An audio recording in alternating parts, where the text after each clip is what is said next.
Hello everybody and welcome to part 2 of our Penargil investigation. If you missed part 1, I have the link in the description and you can also click right up here.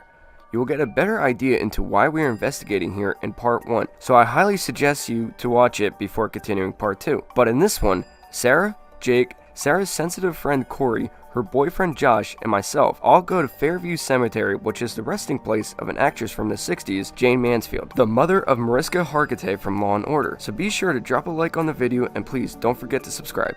It's a small click for you guys and it means the absolute world to us. Also, don't forget to watch all the way to the end for the funny moments. Thank you all so much for watching and enjoy. So we would like to give you a quick recap of why we believe Penargil seems to be crawling with paranormal activity. Penargil had one of the largest slate mines in the entire country, and because of this, many workers died due to mining accidents. This area, known as the Slate Belt, also housed one of the largest number of KKK members in the whole country. In more recent years, there seems to be a lot of drug addiction and depression along with many suicides of people in their young years of life. And just like the rest of the US, Penargil was inhabited by Native Americans who were eventually pushed out by settlers. So before we begin our investigation, I actually did a little phone interview with Sarah's oldest son Colin as he tells me about his paranormal encounters that he has experienced in this town. Got Sarah's kid Colin on the phone, right here. He's gonna tell us about some spooky stuff that has happened in Penargil. Yeah, man, it's creepy in those woods up at night. Not just there, though, in the woods all over that town. It's creepy at night. But I do remember one time specifically, we literally got scared out of those woods. It was because we were in there at night, of course. We could hear moving around us, and it wasn't normal sound of animals. You know, we know what the woods sound like around here. We were in and out of there all the time, but just weird stuff, man. Twigs breaking in random directions around you, and then you would see things that are darker than dark out there, moving out of your peripheral vision. What, like shadow people? Yeah, kind of, but we couldn't even tell if it was people. It was just movement that was darker than dark.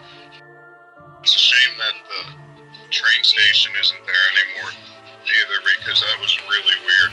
Yeah, that place was weird, man. I remember one time me and a bunch of my friends went in there and we were playing around with a Ouija board, and there had to have been 6 of us there. When we got set up and got going, all we heard it was glass shatter from the bathroom that was like 10 feet away from us at the time. That was the end of that, everybody. I don't know if, like I said, there were 6 people there, so somebody could have been with us realistically, but everybody got scared as hell and ran out of there, so I don't know.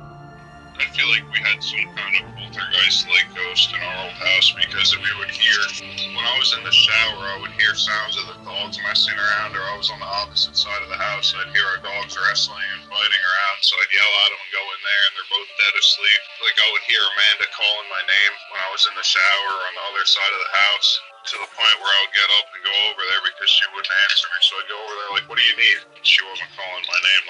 So to kick off the investigation, I decided to set up a stationary camera right by Jane Mansfield's grave, while Jake takes Corey down the walkway to go show her something. Now, while I'm setting up, Josh was holding the other handheld camera while Sarah was holding my camera, and you can hear what sounds like a voice saying help. It sounds very deep and almost male-like, but it's coming from Sarah's camera, and she's a female, so... Vision.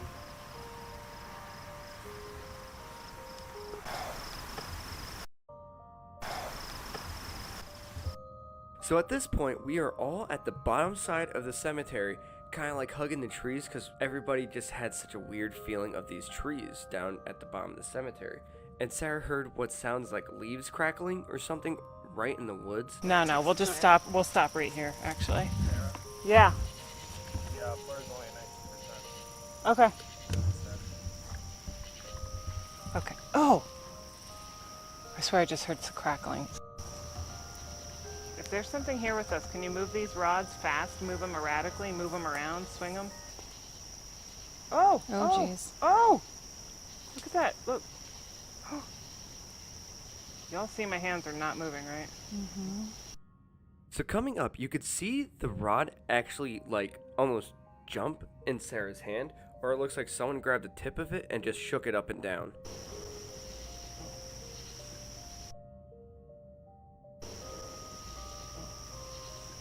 So at this point, everybody gathered up and we started walking towards the right side of the cemetery.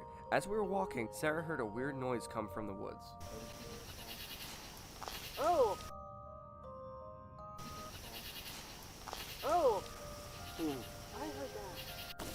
What'd you hear?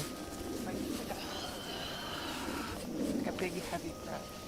So at this point, we made to this like wide open field on the opposite end of the cemetery, and Corey started picking up on stuff, and she kind of explains what she's feeling. Josh, stop. Don't go any further, please.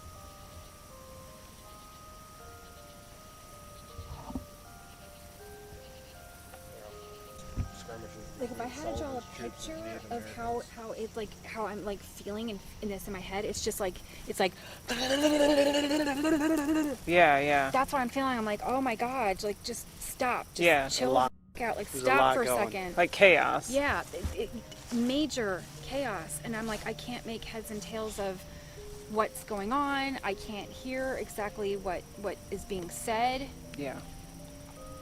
I don't hear any screaming. I'm just feeling it's just like I feel like I'm just standing here and just like Going on all around you, almost like.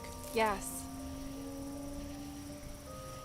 Upon doing research, we came across something called the Delible Massacre involving the Keller family. On September 15th, 1757, Native Americans had attacked the family of Joseph Keller and Mary Drum. The Native Americans captured Mary and two of the sons, Joseph and John Jacob. The oldest son, Christian, was eventually captured as well. The Native Americans hurried their captives across the Blue Mountains. The first night, they set up camp in an area known as Cherry Valley in Monroe County, Pennsylvania. The details are pretty gruesome for the videos, so if you want to research it on the internet, you're more than welcome to. Now, how does this tie into our video? Well, from Delible to Cherry Valley, it's pretty much a straight shot. And what's in the middle? Fairview Cemetery. Could this be why Corey was feeling all this chaos? So at this point of the night, we start to pack up all of our things and start the walk back to our vehicles. The camera microphone picked up what sounds like a... Give me the walk in, I'm gonna turn it off. Off. So as Jake was approaching me, Sarah, and Corey, he had his thermal camera out, and he was looking off to the left side as he was walking, and you could see what looks like a mass or something passing at the top part of the thermal screen.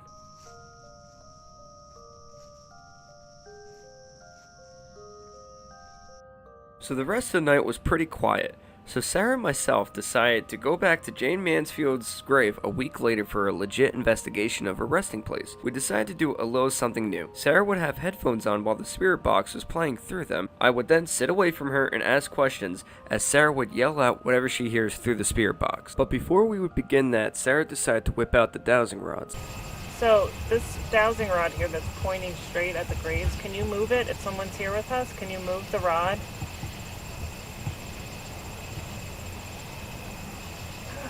Babe. Awesome, thank you. As Sarah started to put the dowsing rods away, she started talking, and in between you can hear what sounds like a woman's screech in the background.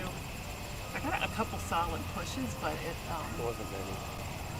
yeah, but like when they were, they were.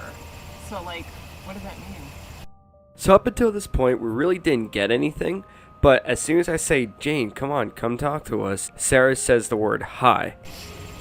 Come on, Jane, come talk to us. I heard a hi, and like sounded like an older woman. Like if you could picture like somebody in their 60s or 70s, like saying hi. So as I walk over to Sarah to switch from the headphones to the speaker, the camera picks up this giant orb that shoots out from behind the tombstone. No, I think it.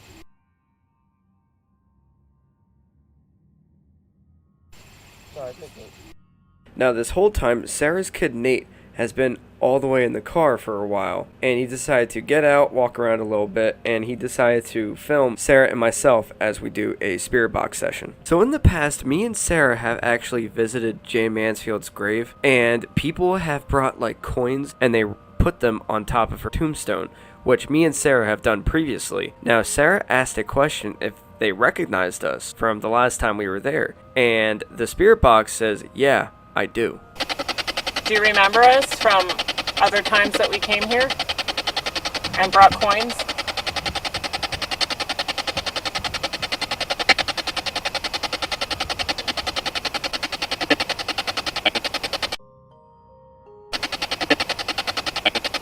I do. Yeah, I do. Yeah.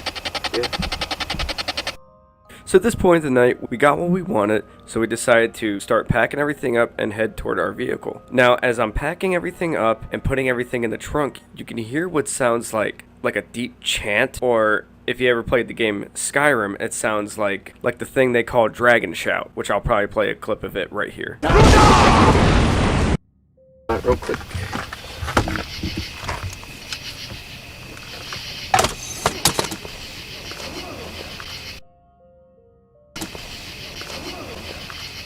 Okay. Just a weird feeling. So why do we think that Penardrel is so charged with negative activity? Well, it could be a few things. We found out while doing our research that something called Sullivan's March came right through Wind Gap, which is part of the Slate area and borders Penardrel. Sullivan's March was ordered by George Washington and led by John Sullivan to eradicate any and all, I'm sorry if I butcher this, Iroquois working along with British, who at the time led a path destruction through eastern US, harming mostly women and children. Could this energy still engulf this area? Or could it be the dark history of the KKK that resided here? Maybe the mountains uptown that were once indigenous being disturbed? Besides, uptown is where most activity seems to occur. We are thinking it's all of these things. As most of you know, negativity lingers in areas where there is a long troubled history. We can only hope time will shift some of this so those affected can maybe live in peace again. Just a quick reminder, please don't forget to subscribe. And now for the funny moments. Hello. Hello, Clarice. Hello, Clarice. Howdy doody.